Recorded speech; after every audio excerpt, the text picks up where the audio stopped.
Hello and welcome to this video on risk.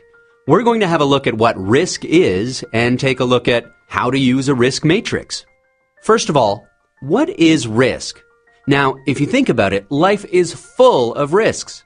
From the time we wake up to the time we go to sleep, and even in between. For example, there are risks associated with breathing. Did you know that air pollution causes about 7 million deaths each year? There are risks associated with eating. Foodborne illness causes about 420,000 deaths each year. And then there's traveling. Road accidents cause over 3,000 deaths each day.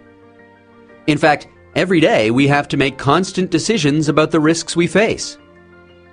Now, there are situations in which we need to know what the risk is from certain events so that appropriate action can be taken.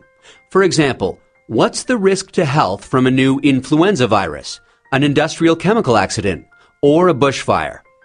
But first, what exactly is risk? Risk can mean different things to different people and in different contexts. But in very simple terms, risk can be thought of as the product of how likely someone is to be exposed to something bad, a hazard, and the consequence, which is how bad the outcome will be. Let's have a look at an example. Say you have to cross a road and you're trying to figure out what the risk associated with this is. Let's take a look at some different scenarios. In the first scenario, our hazard is a bicycle. Let's assume there are only bicycles allowed on this road.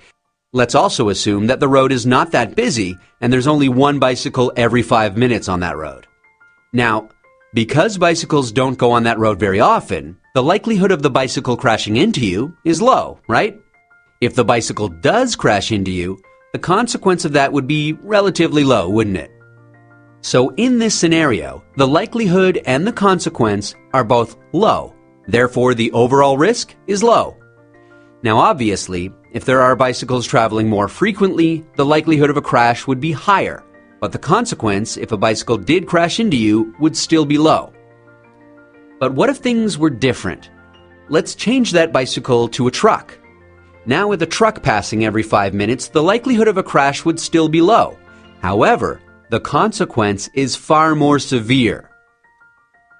Now, imagine if it was a busy truck route and trucks were going on this road very frequently.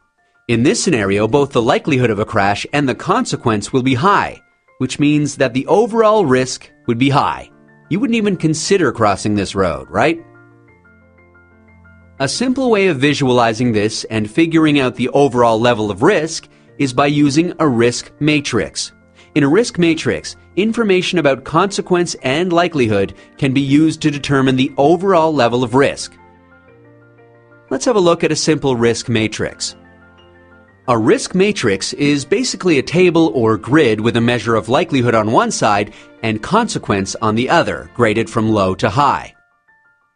The combination of the two, which is the overall level of risk, can be categorized as low, medium, or high, and color-coded. So let's get back to our example. In the scenario in which there are bikes traveling very infrequently, the likelihood is low and the consequence is low. Therefore, the overall risk is low. When there are more bikes, the likelihood is high, but the consequence is still low, and therefore the overall risk is medium. Let's consider the truck now.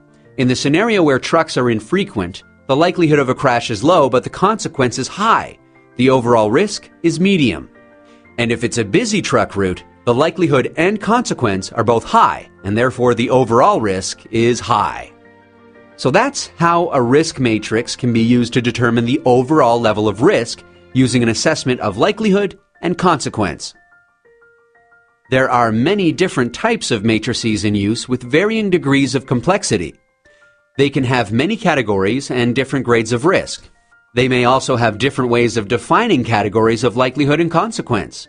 For example, a high likelihood may mean that it's expected to occur in most circumstances, and a low likelihood may mean that it may occur only very rarely, such as once in 100 years. With consequence, a high consequence may mean multiple deaths, and a low consequence may mean only minor injuries.